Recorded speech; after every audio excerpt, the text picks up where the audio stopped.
A dying puppy hugs his young owner before being put down. But then, the vet notices something strange. Everyone thought this was just a heartbreaking goodbye. But the puppy's final hug wasn't a farewell. It was a warning. Moments before the injection, he growls. Not in fear, but at someone in the room. That's when the vet stops everything and finds something that shouldn't be there. What was done to this puppy? Why is someone so desperate to see him gone? And what dark secret is hiding beneath what was supposed to be one boy's worst day? What if this dog wasn't dying at all, but someone wanted him silenced? You being here is a reminder. The quiet acts of love and kindness still matter. If you hold space for compassion, you're already part of this community. The afternoon sun cast long shadows across Central Park's grassy field as Tice tossed a worn tennis ball, watching Bristle bound after it with endless enthusiasm. The 10-year-old boy's laughter, rare since his mother's passing 6 months ago, echoed across the park. From a nearby bench, Mason Langford looked up from his phone, a small smile tugging at his weathered face. "Good boy, Bristle," Tice called out as the young German shepherd retrieved the ball, his tan and black coat gleaming in the sunlight. The puppy's tail wagged furiously as he dropped the slobbery ball at Tice's feet, ready for another round. Mason watched the pair with mixed emotions. The dog had been a desperate attempt to help his son through grief, and somehow the energetic puppy had succeeded where everything else had failed. Where there had been silence, Bristle brought conversation. Where there had been isolation, the dog brought connection. "Watch this, Dad," Tice yelled, winding up for another throw. Mason nodded, grateful to see his son's hazel eyes bright with joy instead of shadowed by loss. Bristle suddenly stopped mid-stride, his ears perking up. His nose twitched, and his body went rigid. A deep growl rumbled in his chest, a sound Mason had never heard from the usually gentle puppy. "Bristle," Tice's voice wavered with concern. The tennis ball dropped forgotten from his hand. The dog's attention was fixed on something across the park. Mason followed his gaze to see a man in a dark jacket walking along the path. There was nothing particularly remarkable about him, but Bristle's growl grew louder, more threatening. "Hey, what's wrong, boy?" Tice stepped toward his pet, but before he could reach him, Bristle let out a series of fierce barks. The sound was almost desperate, as if he were trying to warn them of something only he could sense. Then, as quickly as it began, the barking stopped. Bristle's legs trembled, and his eyes seemed to lose focus. The large puppy swayed on his feet. "Bristle?" Tice's voice cracked with fear. Mason was already moving when Bristle's legs gave out completely. The dog collapsed onto his side, his breathing shallow and labored. "Dad!" Tice's scream tore through the peaceful afternoon. "Something's wrong with Bristle." Mason reached them in 3 long strides, his heart pounding. The dog's eyes were glazed, and his body felt too warm through his thick fur. "We need to get him to a vet. Now." Tice was crying now, his thin shoulders shaking as Mason carefully lifted Bristle. The dog barely responded, his usual energy completely gone. "Is he going to die?" Tice's question was barely a whisper. "Not if I can help it, buddy." Mason tried to keep his voice steady as they hurried to their truck. Dr. Renly's clinic is just 5 minutes away. The drive was tense, filled with Tice's quiet sobs and Bristle's labored breathing from the back seat. Mason kept glancing in the rearview mirror, watching his son cradle the dog's head in his lap, whispering prayers and promises. Dr. Alora Renly was finishing up with another patient when they burst through the clinic doors. One look at Bristle's condition, and she immediately cleared an exam room. "How long has he been like this?" she asked, her practiced hands moving efficiently over Bristle's body, while her dark eyes remained sharp and focused. "It just happened," Mason explained, keeping one hand on Tice's shoulder. "He was fine. Then he started barking at someone, and then..." He gestured helplessly at the examination table. Dr. Renly's fingers probed gently along Bristle's abdomen, causing the dog to whimper weakly. She frowned, her braids swaying as she shook her head. His organs appear to be showing signs of severe stress. I need to run some tests immediately. But what caused it? Tice's voice was small, his hands clutching Bristle's fur. He was okay just a few minutes ago. That's what we need to find out, Dr. Renly said gently, already preparing to draw blood. Sometimes these things can happen very suddenly, but I promise you, we're going to do everything we can for him. The preliminary test results made Dr. Renly's expression grow even more serious. His organs are showing signs of rapid failure, she explained, her voice gentle but direct. It's extremely unusual for this to happen so suddenly, especially in a young, healthy dog. Tice pressed his face into Mason's side, his shoulders shaking with fresh sobs. Mason wrapped an arm around his son, feeling helpless as he watched Bristle struggle for each breath on the examination table. "What are our options?" Mason asked, dreading the answer, but needing to know. Dr. Renly's eyes narrowed slightly, something flickering behind her professional demeanor. "Let me run a few more specific tests before we discuss that. There's something about this that doesn't add up." Dr. Renly's gentle voice filled the sterile examination room. "I wish I had better news," she said, her dark eyes full of compassion as she looked at Mason and Tice. "The test results show severe organ dysfunction. His body is shutting down, and there's very little we can do to stop it." "No!" Tice's voice cracked. "There have to be more tests you can do. Please!" He clutched Bristle's fur, and the weakened dog managed to lift his head slightly, trying to lick Tice's hand. Dr. Renly shared a meaningful look with Mason before continuing. "We can run more tests, Tice, but they won't change what's happening. Sometimes, despite our best efforts, we can't fix everything." Mason's calloused hands gripped the edge of the examination table. The memory of another hospital room, another impossible decision, pressed heavily on his mind. He'd lost his wife 6 months ago, and now his son faced losing his best friend. "What about medicine?" Tice pleaded, his hazel eyes brimming with tears. "Or surgery? We can pay for it, right, Dad?" Mason swallowed hard. "Buddy," he began, but his voice failed him. "The kindest thing we can do now," Dr. Renly said softly, "is to prevent any suffering. I can make arrangements for tomorrow morning. It will be peaceful, I promise." Tice's face crumpled. "Dad, please, don't let them." He buried his face in Bristle's fur, his thin shoulders shaking with sobs. Mason felt torn in two. The practical part of him understood the vet's logic, but watching his son's heart break again was almost unbearable. "Doctor, are you absolutely certain?" "The test results are quite clear," she replied, though something flickered across her face, a shadow of doubt so brief Mason wasn't sure he'd seen it. "I can show you the numbers, but essentially, his organs are failing rapidly." Mason closed his eyes, remembering the day they'd brought Bristle home. It had been just 2 weeks after Sarah's funeral. The house had been so quiet, filled with the heavy silence of grief. Tice hadn't spoken more than a few words since losing his mother. Then they'd visited the shelter, and this gangly puppy with soulful eyes had pressed against the cage door, whining softly until Tice noticed him. It was the first time his son had smiled in weeks. Opening his eyes, Mason looked at Dr. Renly. "Okay," he said quietly. "Tomorrow morning." "Dad, no!" Tice's voice was desperate. "Please, just one more day. Please." "You can take him home tonight," Dr. Renly offered, already preparing a small bag of pain medication. "Make him comfortable. Spend time together. Bring him back at 9 o'clock tomorrow morning." The drive home was silent, except for Bristle's labored breathing and Tice's quiet sniffles. Mason helped carry the weakened dog into the house, settling him on his bed in Tice's room.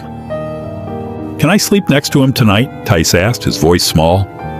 Mason nodded, his throat tight. "Of course, buddy." As night fell, Mason stood in the doorway of Tice's room, watching his son curled up beside Bristle on the floor. The boy was talking softly to his dog, reminiscing about their time together. "Remember when you chased that squirrel all the way up the oak tree?" Tice whispered, stroking Bristle's head. "And when you found my homework after I left it in the backyard?" His voice caught. "You're the best dog ever, Bristle. I love you so much." Bristle's tail thumped weakly against the floor, his eyes fixed on Tice's face with unwavering devotion. Despite his obvious discomfort, the dog stayed alert, as if determined to comfort his boy until the very end. Meanwhile, across town in her dimly lit office, Dr. Renly sat at her desk, frowning at Bristle's test results spread before her. Something about the numbers didn't add up. The pattern of organ failure was unlike anything she'd seen in her 20 years of practice. She pulled out her medical references, comparing charts and data, unable to shake the feeling that she was missing something crucial. But what troubled her most was the speed of onset. Just hours ago, Bristle had been a healthy, energetic puppy. She'd seen countless cases of organ failure throughout her career, but never one that progressed so rapidly without a clear cause. She picked up another lab report, her brow furrowed in concentration. There was something here, just beyond her grasp, like a word on the tip of her tongue. But with euthanasia scheduled for 9 o'clock the next morning, time was running out to figure out what it might be. The morning arrived too quickly. At 8:45, Mason's truck pulled into the veterinary clinic's parking lot. Tice sat in the back seat with Bristle's head in his lap, his fingers trembling as they stroked the dog's thick fur. His eyes were red and puffy from a night spent crying. "It's time, buddy," Mason said softly, opening the back door. His own voice was rough with emotion. Tice didn't move. "Just 5 more minutes, Dad. Please?" Mason checked his watch, his heart aching. "We can't keep Dr. Renly waiting, son." With painful slowness, Tice helped Bristle out of the truck. The large puppy seemed unsteady on his feet, but managed to walk into the clinic with Tice's support. The waiting room was empty except for a young vet assistant who gave them a sympathetic smile. Dr. Renly met them in the examination room, her lab coat crisp and her manner gentle. "Good morning," she said quietly. "How was he through the night?" "He stayed awake with me the whole time," Tice whispered, his voice catching. "He didn't want to sleep." The vet nodded, preparing her instruments on a small metal tray. The sight of the syringe made Tice's breath hitch. He wrapped his arms around Bristle's neck, burying his face in the dog's fur. "I'll give you a moment to say goodbye," Dr. Renly said, stepping back. The vet assistant moved forward to help position Bristle on the examination table. But as the assistant reached for him, Bristle's demeanor changed dramatically. A low, rumbling growl filled the room. Not the sound of a sick dog, but a warning that made everyone freeze. His eyes, which had been dull with illness, suddenly blazed with intensity as he stared at the assistant. "Bristle?" Tice said, surprised. He'd never heard his gentle dog make such a sound. Instead of lying down, Bristle wrapped his front legs around Tice's leg in an almost human-like embrace, refusing to let go. His eyes never left the assistant, who had taken several steps back. Dr. Renly paused, the syringe in her hand. In 15 years of practice, she'd never seen a reaction quite like this. Something about Bristle's behavior struck her as deliberate, almost purposeful. "Wait," she said, setting down the syringe. "Something's not right here." Mason stepped forward, concerned. "What do you mean?" "His behavior." Dr. Renly moved closer, studying Bristle carefully. The dog was still clinging to Tice, but allowed her to approach. "This doesn't match his symptoms. A dog with organ failure this severe shouldn't have the strength for this kind of response." She gently examined Bristle, her experienced hands moving methodically over his body. When she reached behind his right ear, she paused. "Hold on." Parting the thick fur, she leaned in closer. "There's something here." Tice wiped his eyes. "What is it?" "A puncture mark," Dr. Renly said, her voice tightening. "Very small, very precise. And it wasn't made by any needle in my clinic." The assistant shifted uncomfortably near the door. Bristle's growl deepened. "Someone injected him with something," Dr. Renly said, straightening up. Her dark eyes were sharp with sudden understanding. This isn't a natural illness. Someone did this to him." Mason's face darkened. "Are you saying someone poisoned our dog?" "I believe so," Dr. Renly replied. "And judging by Bristle's reaction—" She turned toward the assistant, who was now reaching for the door handle.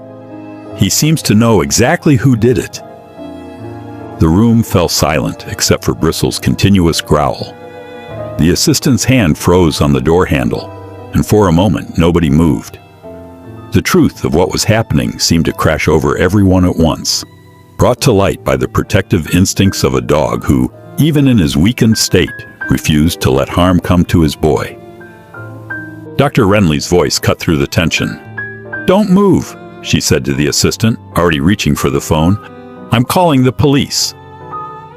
The police arrived within 15 minutes, securing the clinic and detaining the assistant for questioning. During this time, Dr. Renly wasted no time starting a new round of emergency blood tests on Bristle, who remained protectively close to Tice. "I need to find out exactly what we're dealing with," she explained, drawing blood from Bristle's leg with practiced care. The dog barely flinched, his eyes still tracking every movement in the room. "These results should tell us what's really causing his symptoms." Mason paced the examination room, running his hands through his salt and pepper hair. "I can't believe this is happening. Who would want to hurt a puppy?" "Dad," Tice spoke up, his voice small but steady. "Remember yesterday at the park, before Bristle got sick?" Mason turned to his son. "What about it?" "There was that man, the one Bristle kept barking at." Tice's fingers twisted in Bristle's fur as he spoke. "He said he was a dog trainer, but Bristle didn't like him at all." Dr. Renly looked up sharply from her microscope. "Tell me everything about this man, Tice." "Every detail you can remember." Tice's face scrunched in concentration. "He was tall and wearing a blue jacket. He came over and said Bristle needed training because he was too aggressive. But Bristle's never aggressive. He just wouldn't stop growling at the man." "The guy got pretty angry," Mason added, the memory becoming clearer. "Said something about dogs needing to know their place. I thought he was just one of those know-it-all types." "Then what happened?" Dr. Renly pressed, her dark eyes intense. "He tried to get Bristle to submit. You know, to lie down and show his belly." Tice's voice grew stronger as he recalled the events. "But Bristle wouldn't do it. He just kept growling and staying between me and the man. That made the trainer really mad. He stormed off, but he kept looking back at us." Dr. Renly's computer beeped, signaling the blood analysis was complete. She studied the results, her expression growing increasingly troubled. "Just as I suspected," she muttered, typing rapidly. "This is no natural illness." She turned the screen so Mason could see it. "See this compound here? It's designed to mimic the symptoms of organ failure, but it's synthetic. Someone carefully calculated this dose, enough to make Bristle appear terminally ill without actually killing him." Mason's face paled. "But why?" "Because they're testing something," Dr. Renly said grimly. She pulled out a thick file from her desk drawer. 3 months ago, I reported several suspicious cases to the police. Dogs brought in with similar symptoms, all recommended for euthanasia. But before I could run more tests, they disappeared, along with their owners." She spread out several photographs showing different dogs, all displaying symptoms similar to Bristle's. "I believed someone was targeting specific dogs, but I couldn't prove it. The police dismissed it as coincidence." Tice hugged Bristle tighter. "But why would anyone want to hurt dogs?" "That's what we need to find out." Dr. Renly began preparing an injection. "This is the antidote to counteract the poison. Bristle should start feeling better within hours." She smiled at Tice. "Your dog's instincts probably saved more than just his own life today." As she administered the antidote, Mason asked, "What do we do now?" "Now," Dr. Renly said, her voice firm with determination, "we gather evidence. The police will question the assistant, but I suspect he's just a small part of something bigger. That man in the park, the so-called trainer, he's the one we need to find." She turned to Tice, her expression gentle but serious. Your dog showed remarkable courage, Tice. He knew something was wrong and refused to back down, even when it put him in danger. Now it's our turn to be as brave as Bristle. Bristle's tail wagged weakly at the sound of his name, and for the first time since yesterday, Tice managed a small smile. Dr. Renly patted the dog's head, her resolve strengthening. Too many animals had suffered already. She wouldn't let this case go unsolved like the others. I'm calling in every favor I have, she declared, reaching for her phone. We're going to find out who's behind this, and we're going to stop them. No more dogs will be hurt on my watch. The antidote slowly dripped through Bristle's IV as Dr. Renly made her calls, Tice never leaving his dog's side. Mason watched them both, his worry now mixed with determination. Whatever was going on, they would face it together, just as they had faced everything else since losing Tice's mother. The morning sun cast long shadows across the empty park as Mason and Tice retraced their steps from 2 days ago. Bristle walked between them, his strength returning, thanks to Dr. Renly's antidote. The park felt different now, less innocent, more threatening. It was right here, Tice said, pointing to a spot near the playground. This is where Bristle first started barking at him. Mason nodded, scanning the area. The weekday morning meant fewer people around, making it easier to focus on details they might have missed before. A woman jogged past them, her ponytail swinging rhythmically. "Excuse me," Mason called out, making a split-second decision. The jogger slowed, pulling out her earbuds. "Sorry to bother you, but we're trying to identify someone who was here the other day. A tall man, professional-looking, who said he was a dog trainer." The jogger's expression changed. "Blonde hair? Always wearing expensive workout clothes?" "Yes," Tice exclaimed, "and he got really mad when our dog wouldn't listen to him." "That sounds like Spencer DeLange," she said, frowning. "He runs a training facility on the east side of town. Lots of wealthy clients, but..." She glanced around before lowering her voice. "There are rumors about him. Some people say he's involved in less legitimate activities." Mason thanked her, watching as she continued her run. He pulled out his phone and called Dr. Renly immediately. "Spencer DeLange," Mason said when she answered. "Does that name mean anything to you?" There was a sharp intake of breath on the other end. "Come to the clinic. Now." 20 minutes later, they sat in Dr. Renly's office while she pulled files from her cabinet. Bristle lay at Tice's feet, alert but calm. "Spencer DeLange," Dr. Renly said, spreading several documents across her desk. "I filed 3 separate complaints about him last year. All dismissed." She pointed to photographs of injured dogs. These animals came from homes near his facility. All showed signs of abuse, but nothing could be proven. "But why would anyone hurt dogs on purpose?" Tice asked, his hand protectively on Bristle's head. Dr. Renly hesitated, choosing her words carefully. "Sometimes, Tice, bad people use dogs for illegal fighting. They make money from it." She turned to Mason. "I've been doing more research since yesterday. There's a breeder connected to DeLange who lost several puppies 6 months ago. They were stolen." Mason's face paled. "When we adopted Bristle, the rescue said he was found wandering near the highway," Dr. Renly confirmed. "But look at his build, his temperament. He's exactly the type they look for in fighting dogs. I think he was one of those stolen puppies." Tice hugged Bristle tighter. "But Bristle would never fight. He's gentle." "That's probably why they tried to get rid of him," Dr. Renly explained gently. "If a dog won't fight, they become a liability.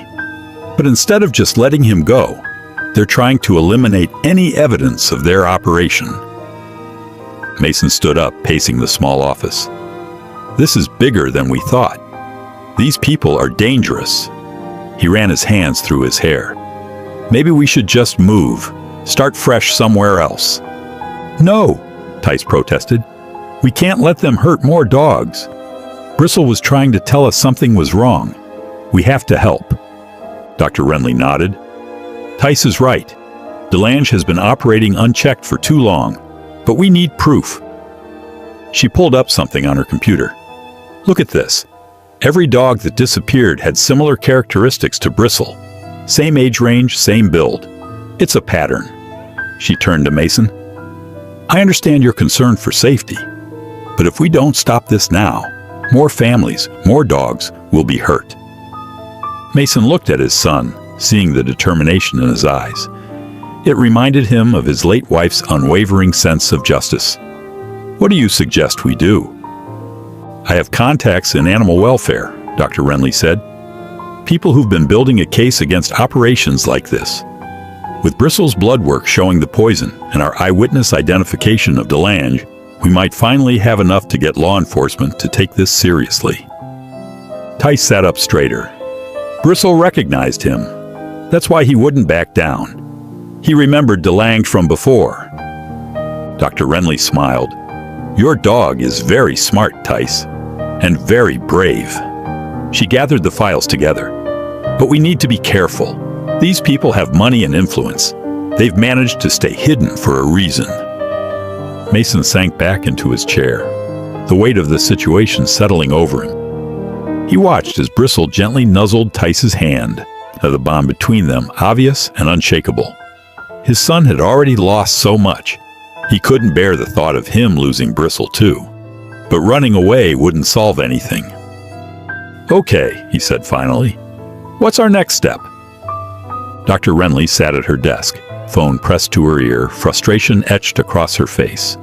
Yes, I understand protocol, but these complaints were never properly investigated. She shuffled through papers, her voice growing tenser. We have new evidence now. A poisoned dog, an eyewitness. She fell silent, listening, then slammed the phone down with unusual force. Mason looked up from where he sat with Bristle in the waiting room. No luck. They say there's not enough evidence for a formal investigation. She rubbed her temples. Just like last time, DeLange has friends in high places. Tice, who had been quietly petting Bristle, stood up. But that's not fair. They're not even trying. I know, sweetheart, Dr. Renly said softly. Sometimes the system moves too slowly. Tice stormed out of the room, letting the door bang behind him. Mason started to follow, but Dr. Renly touched his arm. Give him a minute. He's had a rough few days. Outside, Tice kicked at the gravel in the parking lot. His mom would have known what to do. She always said if something was wrong, you had to stand up and say something. The adults weren't doing anything. They were just talking and making phone calls that went nowhere. He pulled out his phone and looked up DeLange's training facility. It wasn't far, just 15 minutes by bike. Before he could think better of it, Tice was pedaling down the street, anger and determination pushing him forward. The training facility sat at the edge of an industrial lot, chain-link fence surrounding a concrete yard. Tice spotted Spencer DeLange immediately, leading a German Shepherd much bigger than Bristle through some drills. Hey, Tice called out, dropping his bike. I know what you did to Bristle. Spencer turned slowly, his polished smile never wavering. Well, if it isn't the little boy from the park. He dismissed his client with a wave, walking toward Tice. Shouldn't you be in school? Stay away from my dog, Tice demanded, trying to sound braver than he felt. We know you poisoned him. We're going to prove it. Something dark flickered across Spencer's face. He glanced around the empty lot, then moved with surprising speed. Before Tice could react, Spencer had grabbed him by the arm, yanking him toward a white van parked nearby. Let go! Tice struggled, but Spencer's grip was like iron. That dog was worth thousands, Spencer snarled, all pretense of friendliness gone. Premium fighting bloodline. Should have never ended up with some snot-nosed kid. He wrenched open the van's side door. Maybe your daddy will be more willing to hand him over when he knows where you are. Tice kicked and screamed as Spencer shoved him into the van. But the man was too strong. The door slammed shut, leaving Tice in darkness. Back at the clinic, Mason checked his watch again. Tice has been gone too long. I'm going to check on him. But Tice wasn't in the waiting room or the bathroom or anywhere else in the building. Mason's heart began to race. His bike's gone, he said, running back inside. Dr. Renly was already calling the police when a commotion erupted from the recovery area. Bristle, who had been resting in his kennel, was barking frantically. Before anyone could stop him, he'd somehow worked the latch loose and bolted through the clinic's front door. "Bristle, no!" Mason shouted. But the dog was already disappearing down the street, running with surprising strength for an animal that had been near death just days ago. "He knows something's wrong," Dr. Renly said, grabbing her car keys. "Call the police. I'll follow Bristle. He might lead us to Tice." Mason's hands shook as he dialed 911. "My son is missing," he said, voice cracking. "And I think I know who took him." Outside, Bristle ran with single-minded purpose, his powerful legs eating up the distance. Something was wrong with his boy, and this time, he wasn't going to let anyone hurt his family. The scent of fear and anger pulled him forward, toward the industrial district where dark memories lurked in the shadows. Dr. Renly gripped her steering wheel tightly, following the tan and black blur that was Bristle as he raced through the streets. The young dog moved with incredible purpose, nose to the ground, then up in the air, tracking something only he could detect. Her phone buzzed. "Mason, any word from the police?" "They're sending units now," Mason's voice crackled through the speaker. "I'm retracing Tice's usual routes, nothing yet." "Keep looking, Bristle's leading me toward the industrial district." She watched as the dog paused at an intersection, head lifting to catch the wind. "He seems to know exactly where he's going." Meanwhile, Mason drove through familiar streets, his heart pounding. He'd already checked the park, the school, and every place Tice liked to visit. A memory tugged at him, something Dr. Renly had mentioned about Spencer DeLange's past. He pulled over and dialed her again. "That warehouse you mentioned in your old complaints, where was it?" "The old Miller building on Industrial Way," she replied. "It used to be his training facility before the property changed hands." "Why?" "Because that's exactly where Bristle's heading, isn't it?" There was a pause. Yes, it is. I'm calling the police back. Tell them to meet us there." Inside the warehouse, Tice sat on the cold concrete floor, his hands tied behind his back with rough rope. Old dog crates lined the walls, and the musty air carried echoes of barking from long ago. Spencer paced in front of him, phone in hand. "Your dad will be looking for you by now," Spencer said, his polished manner completely gone. "When he calls, you're going to tell him you're safe, but you won't be going home without that dog." "Why?" Tice demanded, trying to keep his voice steady. "Why do you want Bristle so badly?" Spencer's face twisted into an ugly smile. "That pup comes from champion fighting stock. His mother was undefeated. His father killed 3 dogs in the ring before someone got lucky." He crouched down to Tice's level. "He was supposed to be my next star, but someone got soft and let him escape before his first match. Ended up in that shelter where your daddy found him." Tice felt sick. "Bristle's not like that. He's gentle. He's good." "Good?" Spencer laughed. "There's no good or bad in it, kid. There's just winning and losing. And that dog, he was born to win." "I won't help you hurt him," Tice said firmly, though tears pricked at his eyes. "I don't care what you do to me." Brave words. Spencer stood up, checking his phone again. "Let's see how you feel after a few hours in the dark." The sun was setting when Bristle finally stopped running. He stood before the abandoned warehouse, hackles raised. Through the gathering darkness, Dr. Renly could see police cars approaching silently, their lights off. Mason's truck pulled up beside her. "They're here," she whispered as Mason joined her. "But we need to wait for—" A sharp bark cut through the evening air. Bristle had caught Tice's scent stronger now, and nothing would hold him back. He darted toward a broken window, his powerful body easily clearing the opening. Inside, Tice's head snapped up at the familiar sound. Spencer cursed, reaching for something in his jacket. But before he could act, a tan and black missile crashed through the shadows, teeth bared and eyes blazing with protective fury. Bristle planted himself between Tice and Spencer, his normally gentle demeanor transformed into something fierce and primal. But this wasn't the killer Spencer had tried to create. This was a loyal friend defending someone he loved. "Good boy," Tice whispered, tears of relief streaming down his face. "Good boy, Bristle." In the growing darkness, Bristle's low growl echoed off the warehouse walls, his muscles tensed and ready. He had found his boy, and now nothing would harm him again. Through the window came the sound of sirens, growing closer. Spencer's face contorted with rage as he realized his plan was unraveling. But Bristle held his ground, unwavering in his protection of Tice, waiting for the help he knew was coming. Spencer lunged for his jacket pocket, but Bristle was faster. The German Shepherd's powerful jaws clamped down on Spencer's arm, yanking him away from the weapon. Spencer howled in pain and rage, stumbling backward as Bristle's momentum carried them both across the concrete floor. "No!" Tice screamed as Spencer kicked out, catching Bristle in the ribs.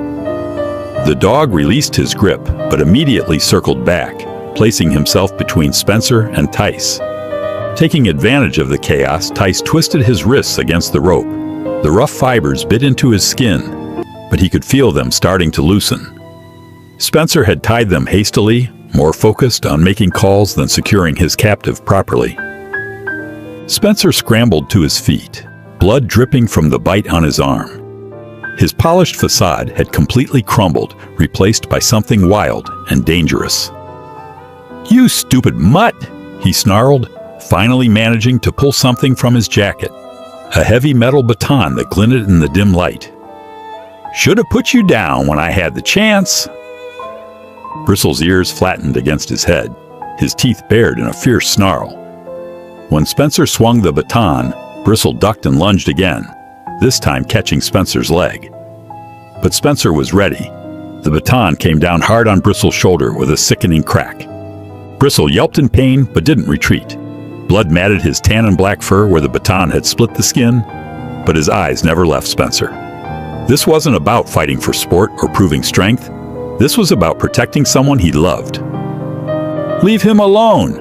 Tice shouted, working his hands free at last.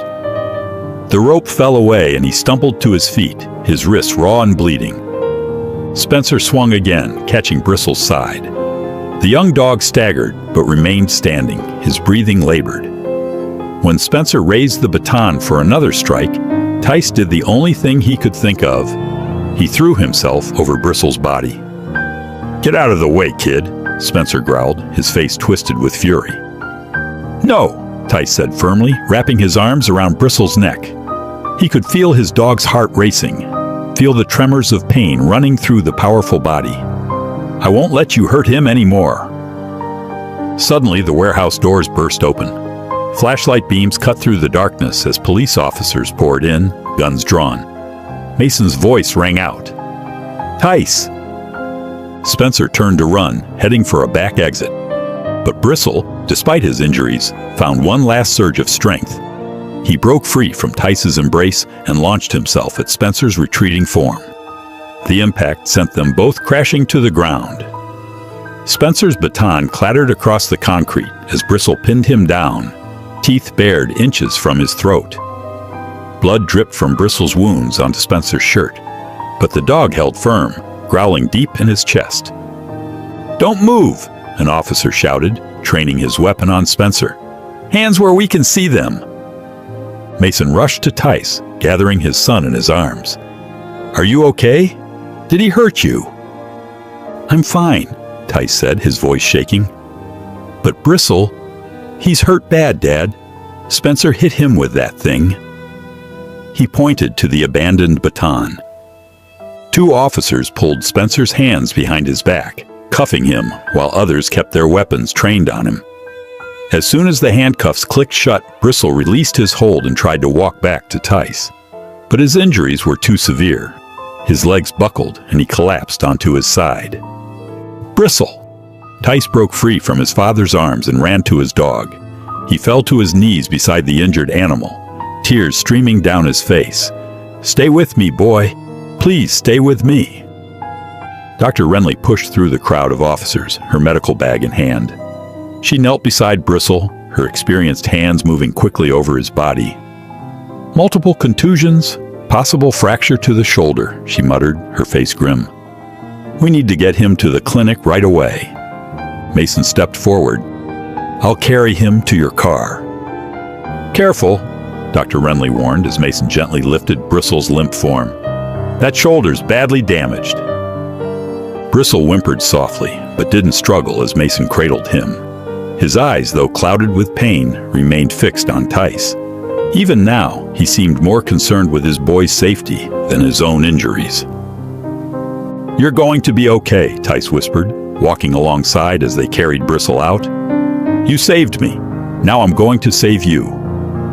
Behind them, officers led Spencer away in handcuffs, reading him his rights. The dog trainer's pristine appearance was gone. His clothes were torn and bloody, his carefully styled hair wild. But worse was the look in his eyes as he watched Bristle being carried out. A cold, calculating anger that suggested this wasn't over. Tice climbed into the back seat of Dr. Renly's car, letting Bristle's head rest in his lap. The dog's breathing was shallow and rapid, his fur matted with blood. But his tail managed a weak thump against the seat when Tice stroked his head. Stay with me, Tice pleaded softly as Dr. Renly started the engine. You're my hero, Bristle. My brave, good boy. Please, stay with me. Mason followed in his truck as they sped through the darkening streets toward the clinic, emergency lights flashing. In the back seat, Tice held his faithful friend close, whispering prayers and promises, while Bristle fought to keep his eyes open, determined to stay strong for the boy he loved. The clinic's lights blazed ahead like a beacon of hope, but Bristle's breathing was growing more labored with each passing minute. As they pulled into the parking lot, his eyes finally closed, his massive body going still in Tice's arms. Hurry, Tice cried out, his voice breaking. Please, Dr. Renly, hurry! The veterinarian was already throwing open her door, ready to fight for the brave dog who had risked everything to save his boy. The night was far from over, and Bristle's greatest battle was just beginning. The emergency room at Renly Animal Hospital buzzed with controlled urgency. Dr. Renly barked orders as her team lifted Bristle's limp form onto the examination table. Blood-stained towels littered the floor while machines beeped steadily, monitoring the brave dog's vital signs. His shoulder's completely shattered, Dr. Renly announced, studying the x-rays. Multiple fractures to the ribs, and there's internal bleeding we need to address immediately. Tice stood pressed against the wall, his face pale and tear-streaked. When a nurse tried to guide him to the waiting room, he shook his head firmly. I'm not leaving him. Dr. Renly glanced up from her work, her eyes softening despite the tension. Let him stay, she said. Bristle fights harder when Tice is near. Mason watched from the doorway, his own eyes red-rimmed with exhaustion and worry. His phone buzzed constantly with updates from the police. They'd found documentation at the warehouse, leads to other properties, names of people involved in Spencer's operation. But right now, none of that mattered as much as the steady rise and fall of Bristle's chest. Hours crawled by.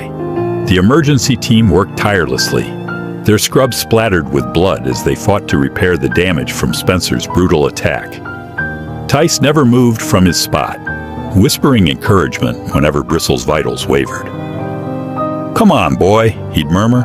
You're so strong. You can do this. Around midnight, Detective Sarah Chen arrived at the clinic, her notebook in hand. She spoke quietly with Mason in the hallway while Tice remained glued to Bristle's side. We've uncovered quite a network, she explained. Spencer DeLange was just the tip of the iceberg. Bank records, breeding documents, fighting schedules. It spans 3 states. We've already made 4 more arrests, and there are more coming. Mason ran a hand through his hair. All because of a puppy who wouldn't back down. Sometimes the smallest voices tell the biggest truths, Detective Chen said, glancing through the window at Bristle. If we'd listened to Dr. Renly's reports years ago, who knows how many dogs we could have saved. Inside the treatment room, Dr. Renly finally stepped back from the table, peeling off her bloody gloves. He's stabilized, she announced. The next 24 hours will be critical, but he's fighting hard. Tice pressed his forehead against Bristle's uninjured shoulder, careful to avoid the bandages and tubes. "Thank you," he whispered, both to the doctor and to his brave friend. Mason approached Dr. Renly as she updated Bristle's charts. "I owe you an apology," he said quietly. "When you stopped the euthanasia, when you trusted Bristle's reaction, I thought you were just being kind, giving Tice false hope. But you saw something we all missed." She shook her head. "Animals speak to us in their own way. Sometimes we just need to listen more carefully." She glanced at Tice, who had pulled a chair next to Bristle's bed and was gently stroking his ear. "Your son never stopped listening. That's what saved Bristle's life. Twice now." As the night shifted toward dawn, the emergency room gradually quieted. The other staff went home, leaving Dr. Renly to monitor Bristle's recovery. Mason dozed in a waiting room chair, while Detective Chen coordinated with other precincts, building their case against Spencer's fighting ring. Tice remained awake, holding vigil beside his dog. Dr. Renly brought him a blanket and some hot chocolate, settling into a chair beside him. "Can I tell you something?" she asked softly. Tice nodded, his eyes never leaving Bristle's face. "Years ago, I tried to expose what people like Spencer were doing. I filed reports, gathered evidence, begged people to investigate, but nobody would listen." She sighed. "After a while, I started to think maybe I was wrong. Maybe I was seeing problems that weren't there." "But you weren't wrong," Tice said. "No, I wasn't. And neither was Bristle when he growled at that vet tech, even though everyone thought he was just being aggressive." She smiled gently. "Sometimes the world gives up on someone, or something, too quickly. They make assumptions, or they're too busy to look deeper. But it only takes one person willing to listen, to trust their instincts, to change everything." Tice considered this, his hand resting lightly on Bristle's good shoulder. "Like how you listened to Bristle? Like how you listened to your heart when you refused to give up on him," she corrected. "That's what gave me the courage to trust my instincts again." On the table, Bristle's tail thumped weakly against the metal surface. His eyes fluttered open, focusing immediately on Tice's face. Despite the pain medication, despite his injuries, his first concern was still his boy. "Hey, buddy," Tice whispered, tears spilling down his cheeks. "I knew you'd come back to me." Dr. Renly checked Bristle's vitals, nodding in satisfaction. "His numbers are improving. The surgery sites are clean. No signs of infection." She scratched behind Bristle's ear. "You're quite the fighter, aren't you?" Mason appeared in the doorway, his phone in hand. "That was Detective Chen," he said. "They've arrested 2 more people connected to Spencer's operation. They found records going back 5 years, dozens of dogs, hundreds of thousands of dollars in illegal betting." "All those dogs," Dr. Renly murmured. "All those reports I filed. They're reopening every one of them," Mason assured her. "Chen says your documentation will be crucial to their investigation. Nothing you did was wasted. It was just waiting for the right moment." Bristle whined softly, trying to lift his head toward Tice. The boy carefully leaned down, letting his dog's tongue brush his cheek. "Easy, boy," Dr. Renly cautioned. "You've got a lot of healing to do before you're back to normal." But looking at the love shining in both Bristle's and Tice's eyes, at the unshakable bond between them, she knew that normal had never been the right word for this extraordinary pair. They had something rare and precious, the kind of trust that could overcome any obstacle, expose any truth, and heal any wound. As morning light began to filter through the clinic windows, Bristle's vital signs continued to strengthen. The worst was behind them, and justice was finally catching up to those who had tried to destroy this beautiful friendship. In the quiet of the recovery room, surrounded by the people who had never stopped believing in him, a brave dog who had been bred for violence but chose love instead, rested peacefully, secure in the knowledge that he was exactly where he belonged. 6 weeks after the warehouse incident, autumn painted the town in warm colors. Bristle trotted confidently beside Tice on their morning walk, his stride strong and sure. Only a slight favoring of his left shoulder hinted at the ordeal he'd survived. "Looking good, Bristle," called Mrs. Chen from her front porch. She wasn't just being neighborly. As the lead detective on Spencer's case, she'd watched the German Shepherd's recovery closely. "Big day at the courthouse tomorrow." Tice waved back, his hand automatically reaching down to scratch behind Bristle's ears. The upcoming trial had been the talk of the town for weeks. Spencer DeLange and 8 of his associates would face multiple charges related to animal cruelty, illegal gambling, and, in Spencer's case, kidnapping. "Ready for your big moment, boy?" Tice asked as they rounded the corner toward home. Bristle's tail wagged in response, his dark eyes bright with intelligence. At the house, Mason was hanging up the phone as they entered. "That was Dr. Renly," he announced, smiling. "The city council's making it official. They're naming her head of the new Animal Protection Task Force." "Really?" Tice's face lit up. "That's awesome." "About time," Mason agreed, heading to the kitchen to start breakfast. 20 years of filing reports, never giving up. She deserves this recognition." Tice unclipped Bristle's leash and watched him pad over to his water bowl. The dog moved with the same grace he'd always had, though the scars under his thick fur told a story of courage and survival. The emergency surgery had saved his life, but it was his determination and Dr. Renly's dedication that had brought him back to full strength. "The ceremony's next week," Mason continued, cracking eggs into a bowl. "They want Bristle to be there too. Seems fitting, since he's the one who broke the case wide open."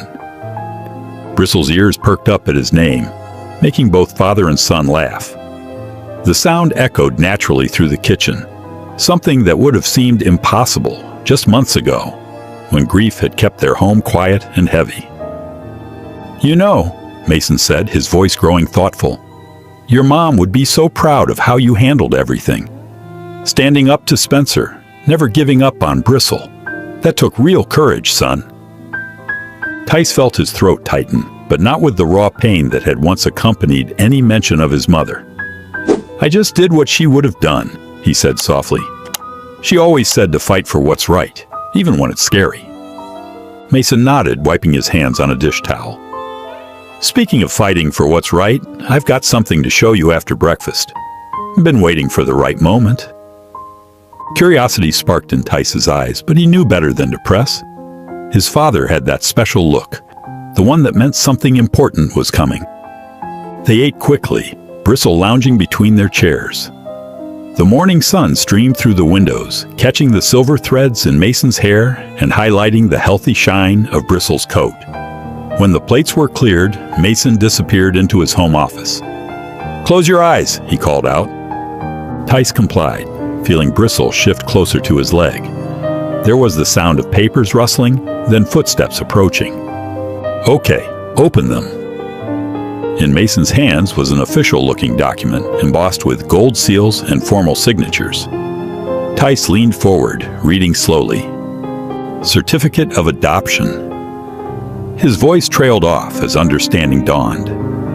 "It's all legal now," Mason explained, his voice warm. "No more rescue status, no more temporary papers. Bristle is officially permanently part of the Langford family." Tice's hands shook slightly as he took the certificate. Bristle pressed against his leg as if sensing the emotion of the moment.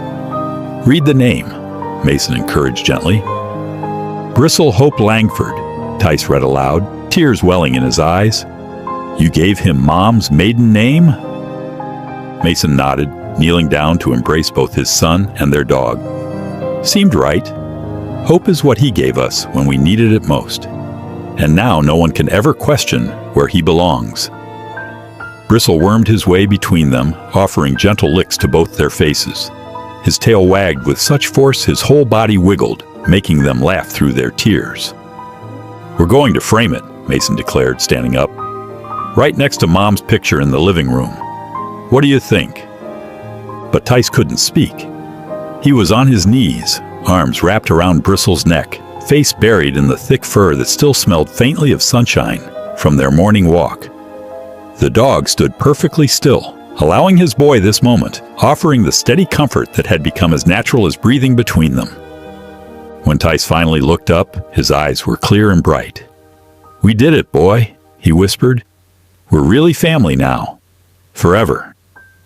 Bristle's response was to gently take the sleeve of Tice's shirt between his teeth, his favorite gesture of affection, and tug him toward the living room. They followed, Mason carrying the precious certificate. Together, they cleared a space on the wall. The photograph of Tice's mother smiled down at them, her eyes seeming to sparkle with approval, as Mason carefully hung Bristle's adoption papers beside her. "Perfect," Mason said softly. And it was. The morning light caught the gold seals, making them shine like promises kept. Bristle sat between father and son, his head held high, every inch the noble protector he'd proven himself to be.